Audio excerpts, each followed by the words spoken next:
funciona pelo INSS, né? A gente só trabalha com funcionários da prefeitura. Porque não é o INSS. Porque não é o INSS. Podcast não é do INSS. Olá, seja muito bem-vindo ao podcast Não é do INSS, seu podcast de RPPS está no ar. E para você que está nos acompanhando agora, siga a gente nas redes sociais, estamos nas principais redes pelo @não é do INSS e também nas principais plataformas de streaming. Só procurar podcast Não é do INSS que estamos por lá, seja no YouTube, seja no Spotify, na sua plataforma de preferência, e estaremos lá para te trazer maior conteúdo de RPPS.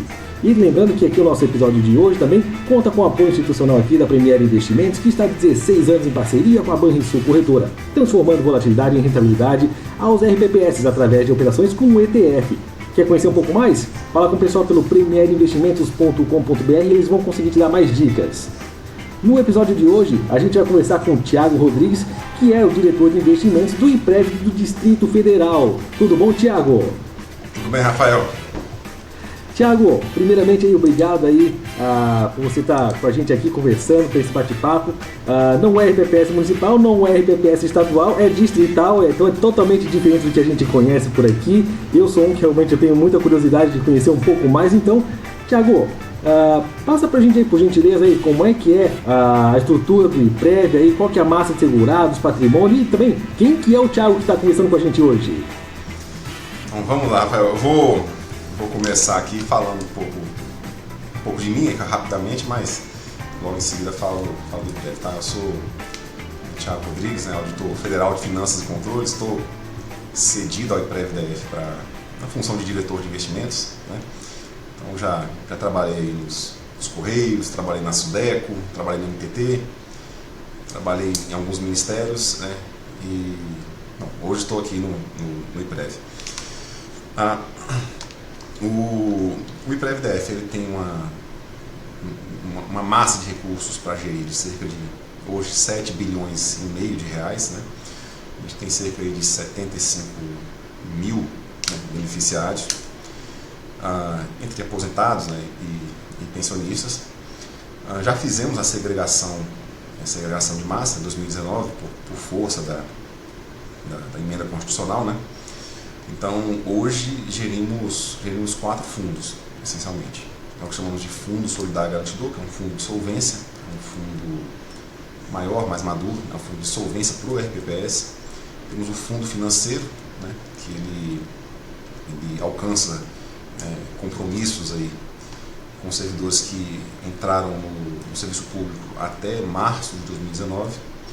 O Fundo Capitalizado, né, que honra compromissos de servidores que entraram a partir de março, né, de 2019, a taxa de administração, e é isso, são esses 4 fundos que gerimos atualmente para essa massa, né, massa grande de servidores do Distrito Federal, que, como você disse, é um ente distrital, né, então ele acumula funções aí de Estado e de município. Basicamente, essas as informações que temos aí sobre o IPREV atualmente. E, Thiago, como você falou, você é cedido aí, né, para o IPREV. Qual que é a sua função de origem aí? Em que cargo, em que ente que você está atualmente lotado, originalmente, aliás? Então, eu sou auditor federal de finanças e controle da Secretaria do Tesouro Nacional, né? Então, o ente federal, né, fui cedido para o ente subnacional do Distrito Federal. Então, já para o pessoal que não entendeu muita coisa, já viu que o cara aqui entende realmente do que fala, né? O cara aqui é bem entendido já.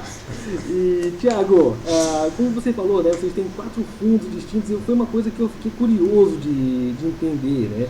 Como é que são essas características deles ali mesmo, para o pessoal conseguir ter uma maior interpretação sobre como é que elas funcionam, porque, como você falou, é o fundo financeiro, o capitalizado, o administrativo, e tem esse fundo solidário garantidor, né? Para mim foi um nome bem interessante ali, diferente do que eu já tinha visto do convencional. Passa para a gente um pouquinho mais de detalhes aí sobre esses fundos.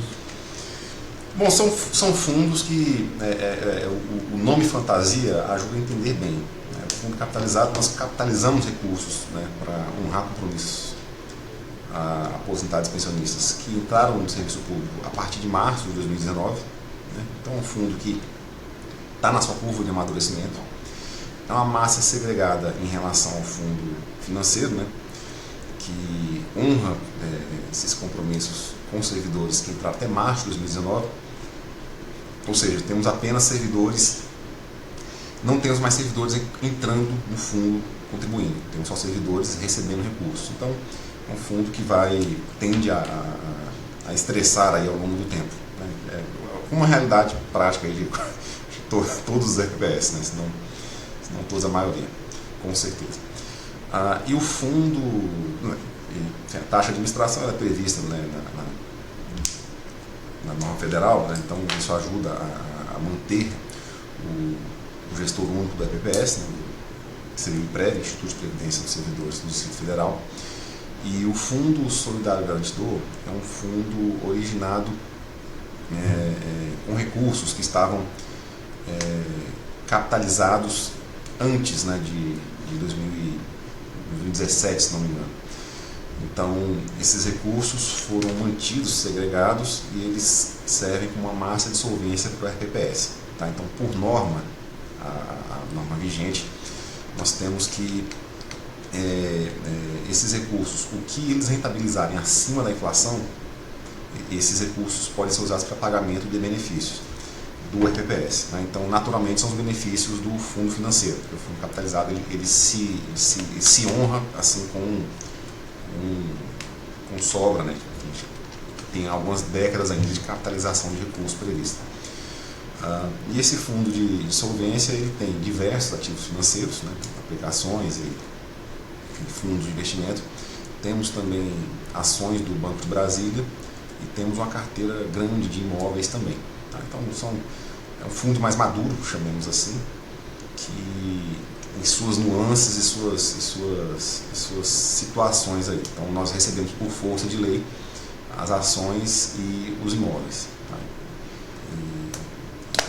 É um fundo maior ainda do que o fundo capitalizado, tem cerca de, se não me engano, pouco menos de 5 bilhões de reais, um pouco mais, tem que ver a posição mais atual dele. Mas é isso, essa mais ou menos a lógica que temos de gestão.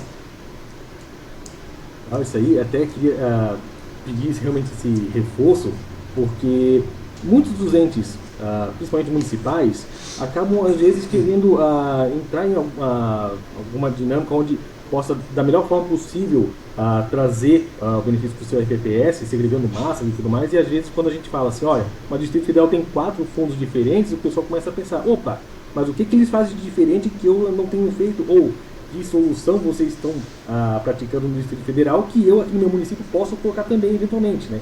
Então, mais para isso também que a gente até provoca um pouco dessa pergunta, né? Sim.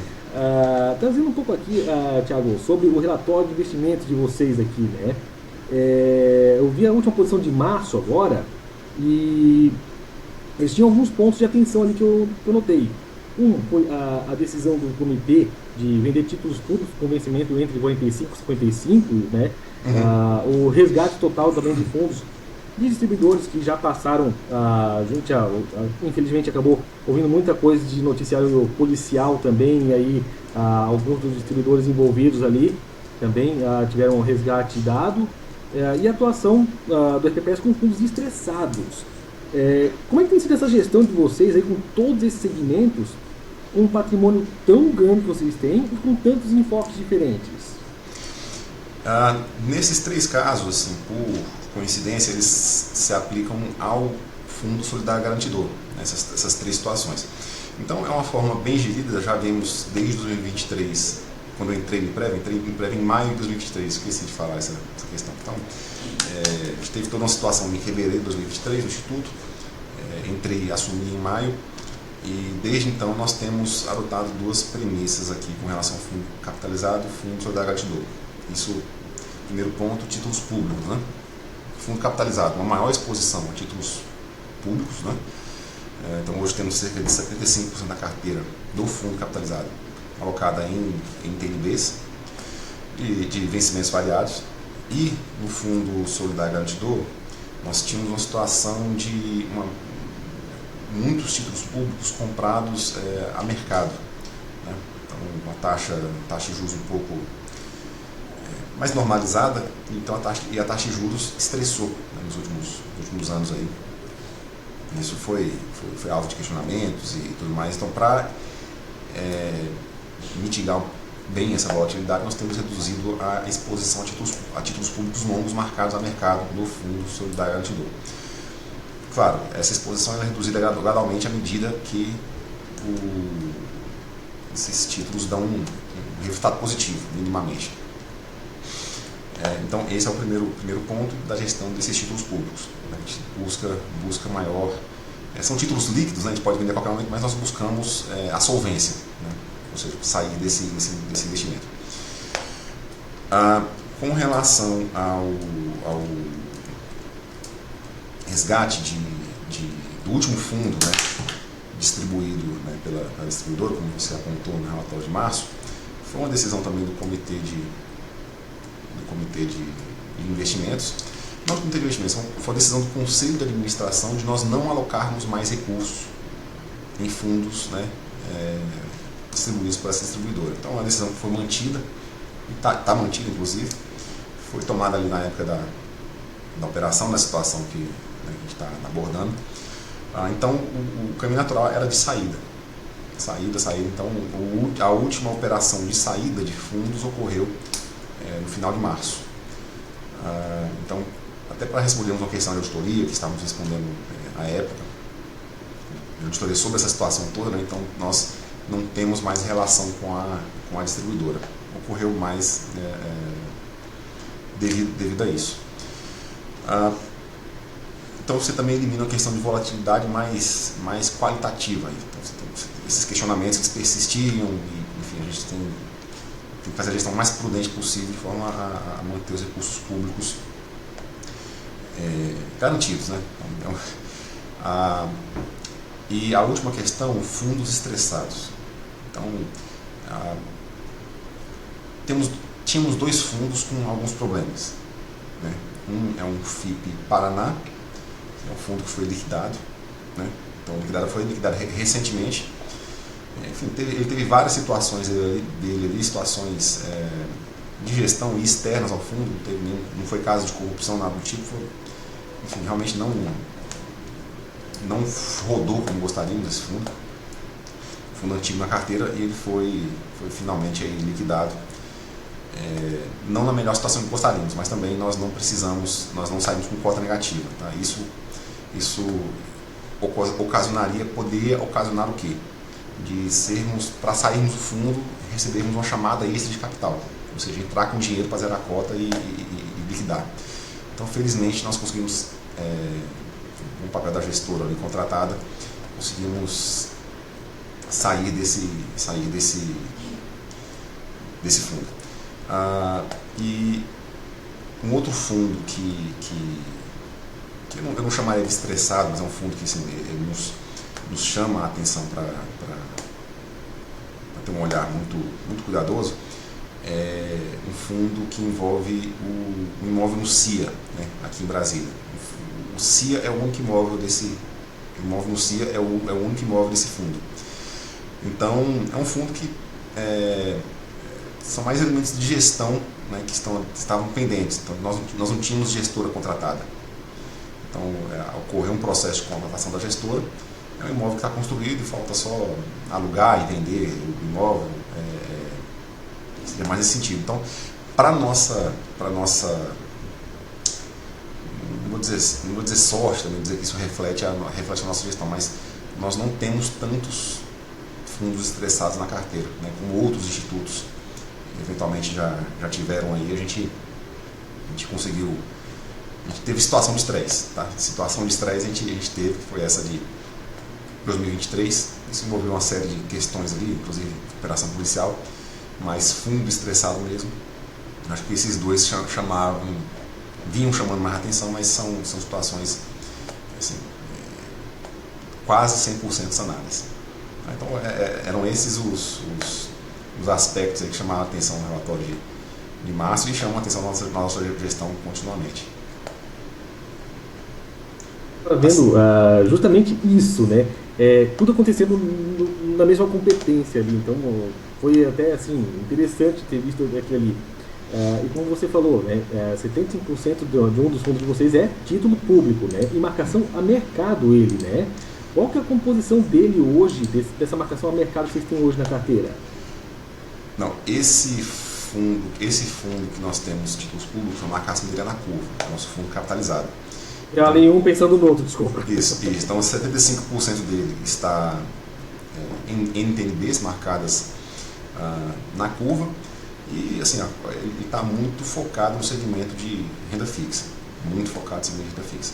E o Fundo Solidário Garantidor também está muito, muito exposto à renda fixa, né? Especialmente na condição da curva de juros que nós temos atualmente. O Fundo Solidário Garantidor ele tá bem alocado também, né? Depois desses movimentos que fizemos com relação aos títulos públicos, ele está alocado em fundos referenciados no DI. Então, paga bem, né? Temos essa liquidez, temos essa rentabilidade boa e claro, assim, nos dá margem para operar alguma estratégia de exposição maior na medida que o mercado sinalizar, o mercado em governo, né? Sinalizarem um desestresse na curva de juros. Mas, claro, temos essa expectativa, mas sabemos também que ano que vem é um ano eleitoral e, enfim, é bom estar preparado para todo tipo de situação. Então, não vemos uma facilidade, né, na gestão aí a curto prazo. Até a gente não sabe como é que o país vai se comportar no ano eleitoral. Temos um cenário externo também, especialmente, né, isso é um bom ponto de atenção. No passado tivemos uma boa performance em dos fundos com exposição a ativos no exterior, né?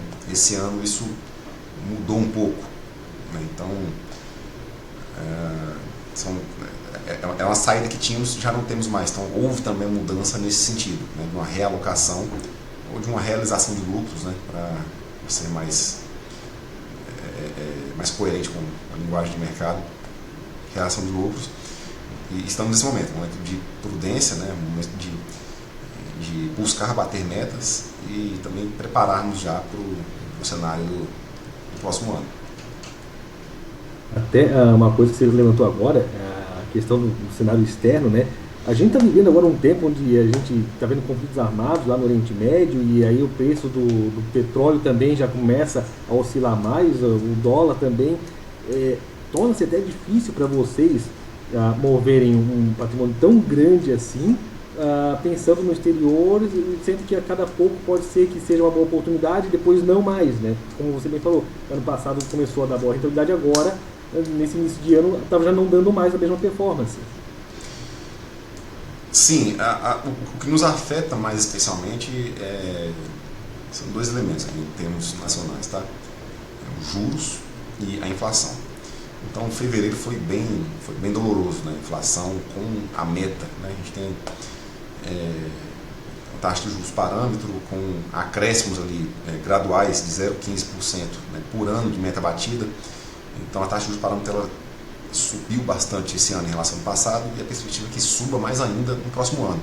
Então temos acréscimos recorrentes a essa taxa de juros parâmetro, que nos implica uma meta uma meta real bem agressiva, né? Então a inflação em fevereiro foi bem dolorosa, né?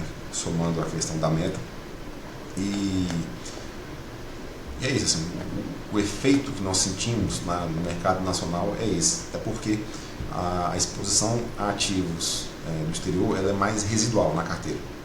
No nosso caso, ela é mais residual. Ao mesmo tempo, nós vemos aí janelas de diversificação mais consistentes. Tá? Eu falo especialmente aí de fundos estruturados. A questão dos FIPs, nós vemos uma boa maturidade, né, ao longo dos anos nessa classe de ativo oferecida para RPS. Nós vemos também no crédito privado uma boa janela, mas claro, isso quando os juros sinalizarem um arrefecimento, né, quando a curva fechar.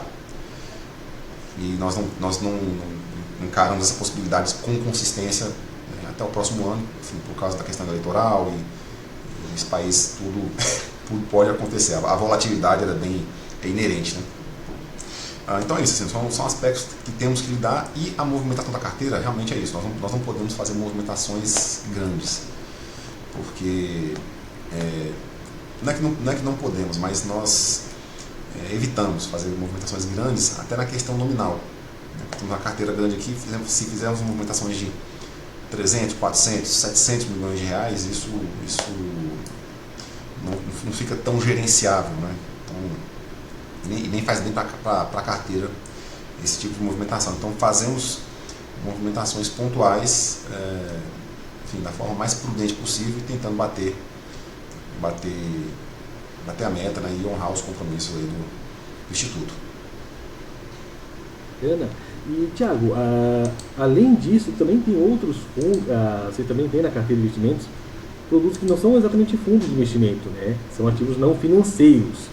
Quais são esses ativos financeiros que vocês precisam gerenciar e como é que se dá essa gerência? Porque também não é pouca coisa, né? A gente tem uma questão que a gente chama de ativos não financeiros, é mais um nome fantasia para facilitar a compreensão deles, porque são duas classes de ativos, são as ações do BRB e os imóveis. Tá? Então as ações são ativos financeiros, só que não são ativos financeiros considerados para fins de limite da resolução 4963. Então, enfim, chamou-se esse nome de fantasia de ativos não financeiros, mas enfim, só para facilitar toda uma descrição, né, que viria ali, ativos não classificáveis para fins do limite da resolução. A gestão é feita, são ativos menos líquidos, tá? Com certeza, ativos menos líquidos. Então, das ações do BRB nós recebemos dividendos e juros sobre capital próprio, né? Então temos toda uma interlocução com o BRB nesse sentido. Atualmente nós fomos, ao longo do tempo, temos tido a posição diluída, né, em relação ao que foi inicialmente, o que recebemos inicialmente, não por desfazer de ações, mas por aumento de capital da própria instituição. Então hoje nós temos 12,33% das ações do banco. Tá? São ações ordinárias que nos dão direito à voto. Então é uma gestão uma interlocução muito amigável, tá? A equipe do RB é muito próxima a nós nesse sentido. E a gestão dos imóveis, ela toma bastante tempo nosso. São vários imóveis, tá? Temos casas, apartamentos, mansão, galpões, terrenos, enfim, temos uma diversidade grande de imóveis.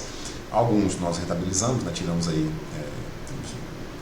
vamos dizer, uma espécie de aluguel, né? Então, temos pessoas ocupando ali, temos inclusive vagas de garagem num hotel aqui perto. Então temos uma rentabilidade nesse sentido, mas o nosso foco é alienar esses imóveis, né? Para buscar dar a devida liquidez, né? Que com a liquidez que nós conseguimos manejar melhor as aplicações e conseguimos dar um uso social, né, adequado a esses imóveis, né? Porque, como disse, isso toma bastante tempo, temos uma questão aqui de zeladoria muito ativa. Tá? Então, ao mesmo tempo em que lido aqui com investimentos, né, reuniões com instituições financeiras, fundos estruturados, né, fundos mais líquidos, cenário macroeconômico, nós temos que lidar com situações aqui de arrumar cano furado, vidro quebrado, capinar, fazer limpeza mais pesada. Às vezes passa o período de chuva, a gente tem que cortar o mato para não pegar fogo no período depois. São vizinhos reclamando de toda a situação, pagamento de condomínio. Então é um esforço de zeladoria bem grande, que envolve também uma parceria muito grande aí com os órgãos do governo local. Tá? Então, às vezes precisamos cortar uma árvore, arrumar um muro, alguma coisa. Temos contratos, temos um apoio aqui, né, de diversos órgãos do GDF nesse sentido, tá? Especialmente as administrações regionais aqui. seria uma espécie de prefeituras, né, digamos assim, são administrações regionais, como se chama. Então nós temos que pedir apoio para a administração regional para resolver alguma situação ou levantar alguma informação, para lidar com reclamações das pessoas também, que as pessoas têm suas considerações pertinentes ali sobre os imóveis. Então lidamos nessas frentes, tá? Ensina bastante, mas que toma bastante tempo também. É realmente que vocês lidam com isso aí, né? Porque até estava vendo na página de vocês, são vários imóveis entre terrenos, né? Garagem, tudo mais, como você bem falou, que vocês têm que gerenciar em meio a 7 bilhões e meio de patrimônio que vocês têm. Então não é pouca coisa e não é pouco trabalho, né? Até a parte do BRB ainda eu acho que é o mais tranquilo de se lidar, né? Em relação a esses ativos não financeiros que estão ali enquadrados daquela forma também, né? Pô, até vem aqueles pensamentos intrusos assim, pô, agora quando você vier um evento em Brasília, não vai no Airbnb, vai falar com o pessoal que prédio ali que tem um lugarzinho para poder alugar também, ajuda o pessoal também, né? Pô, aí ó, já tem evento acontecendo ainda nesse ano, ó, já fica a dica pro pessoal também, né? Com certeza. E Thiago, agora em maio teve um decreto de vocês aí, do governo do Distrito Federal, nomeando 8 dos membros do Comitê de Investimentos, né, do RPPS, e ainda tem outros 2 assentos que podem ser tomados pelo Legislativo e pelo Tribunal de Contas. Então 10 vagas de titulares, salvo engano ali, né? Como é que são tratados esses os assuntos do comitê? Porque quando a gente fala em comitê de investimento, a gente já fala de um pessoal que precisa deliberar sobre alguma coisa que é sensível. Estamos falando de novo, 7 bilhões e meio que estão sendo gerenciados, e 8 pelo menos ali, se não 10 pessoas vão estar dentro de um comitê tratando desse assunto. Principalmente levando em consideração que está tudo sendo feito e tratado em Brasília, que é o nosso centro político, né? E como você bem falou, vocês já possuem, por exemplo, ativos diretos do Banco BRB. Então, até onde a parte política pode influenciar também na tomada de decisão do Comitê de Investimentos? No caso do Distrito Federal, a governança era bem estabelecida, tá? Com relação aos comitês e todo o controle que deve ser feito sobre a diretoria de investimentos. Eu sou entusiasta que esse controle exista, né? Porque é muito dinheiro, é muito poder. Estamos lidando aqui com terceiros o tempo todo, em diversas frentes. Terceiros, recursos de terceiros, ou seja, esse dinheiro não é meu, esse dinheiro é dos servidores para seu benefício futuro, né? Então eu lido com recursos de terceiros que tem nos dá um mandato para buscar metas e gerenciar da melhor forma possível, e lido também com terceiros interessados em vender produtos, prestar serviços aqui para o Instituto, tá? Tudo muito legítimo, republicano, mas é importante que essa governança esteja estabelecida e que seja tudo muito transparente, muito coerente com o que é aprovado, especialmente na política de investimentos. Tá? Então nós temos esse instrumento da política de investimentos, levado para o ano todo, que dá diretrizes aí mais amplas, e o Comitê de Investimentos e Análise de Riscos, ele tem noção ele tem ciência das situações que ocorrem mês a mês, né? A gente faz reuniões ordinárias mensais, e também aprecia e aprova mandatos, ou seja, ele nos autoriza a fazer as operações que entendemos mais cabíveis ali diante do cenário econômico que temos, especialmente no final de cada mês. Então é nesse sentido, assim, a questão é um comitê bem técnico, tá? Então não vejo, não é que eu não vejo, eu considero que a questão política ela fica fora do comitê. Tá? Nesse sentido, claro, a gente tem as situações das ações do Banco do Brasil, temos investimentos do Banco do Brasil, mas nada disso configura conflito, nada causa constrangimento, nem impedimento, tá? Nesse sentido.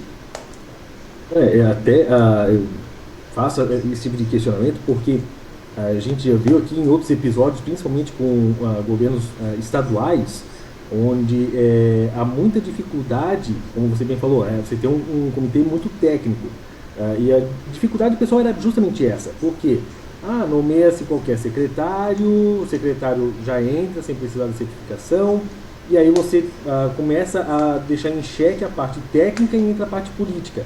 Então, como a gente vê que o Distrito Federal já fica em Brasília, já fica essa coisa, mas até onde que a política vai ajudar ou atrapalhar nesse sentido, né? Estando ou não presente enquanto Comitê de Investimentos.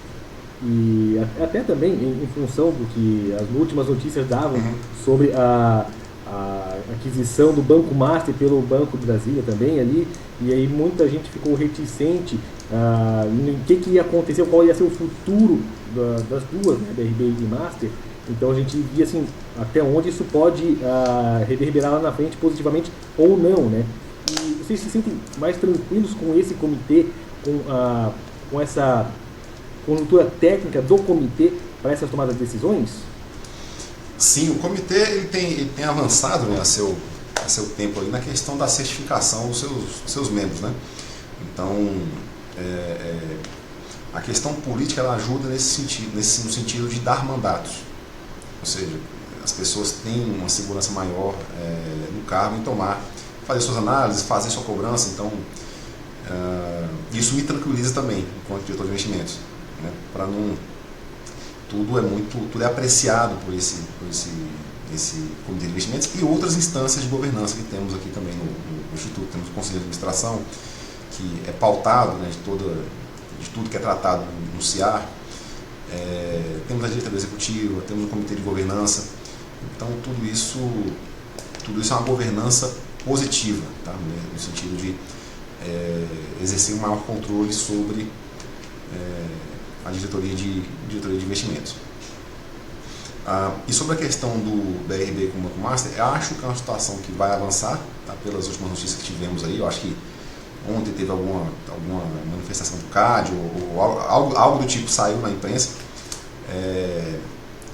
Apesar de termos uma boa parcela das ações ordinárias do BRB, nós não temos assento em nenhum conselho do BRB, então nós não tomamos decisão sobre nenhuma situação, nós tomamos ciência das notícias ao mesmo tempo que todos os outros acionistas, e a gente entende que se a área técnica do BRB julgou, claro, sua própria estrutura de governança, que é positivo, né, ganhar mais maturidade, ganhar mais cancha, como dizem, né, no popular. Então vale estruturar essas operações aí, buscar seus parceiros. E pelo que eu tenho notícia, né, claro, esse vídeo aqui daqui um mês, 2 meses ele vai ficar datado, né? Mas pelo que a gente sabe hoje, eu acho que a operação tem avançado, essa operação de compra do Banco Master. Aí, os termos definitivos, como isso ficará, a gente não sabe, mas acho que essa operação tem avançado, tende a avançar, e a expectativa é que sejam oferecidos aí, né, outros produtos e serviços, né, que sejam estruturados aí pelo banco e sejam oferecidos aí outros produtos e serviços para clientes institucionais, né, que isso inclui os RPPS como um todo, né, o Banco do Brasil não trata só com IPREV-DF, mas com outros RPPS no Brasil inteiro, e o Banco Master também trata aí com outros RPPS, enfim, fundos de pensão, outros clientes institucionais grandes, tá? Então é basicamente isso. Então, em termos de tranquilidade, eu tenho, desde que entrei em IPREV, tenho visto esse ganho de maturidade do Instituto, de sua governança, e, enfim, bem blindado, né? Assim, nesse sentido. Bacana. Tiago, queria te agradecer aí pelo bate-papo aí, a conversa que a gente teve aí hoje, e queria também deixar um espaço aberto para quem quiser tirar mais dúvidas com vocês aí do Distrito Federal, quem quiser tirar mais dúvidas sobre como que dá a performance de investimento de vocês, quer tirar alguma outra dúvida, como que faz para entrar em contato? Para entrar em contato, nós temos um e-mail, tá? Que acho que eu posso deixar até meio institucional, né, de contato, não sei se na edição a gente consegue colocar no vídeo, mas enfim, se você tem meu e-mail, eu te peço para colocar aqui thiago.rodrigues@iprev.df.gov.br. A gente sana aí todas as questões, né, atinentes ao ao Instituto, a questão de investimentos e tudo mais. Thiago, mais uma vez obrigado aí pela sua participação aqui com a gente e obrigado a você também que nos acompanhou. Na semana que vem a gente traz um episódio novo para você aqui no nosso podcast Não É do INSS. Até lá!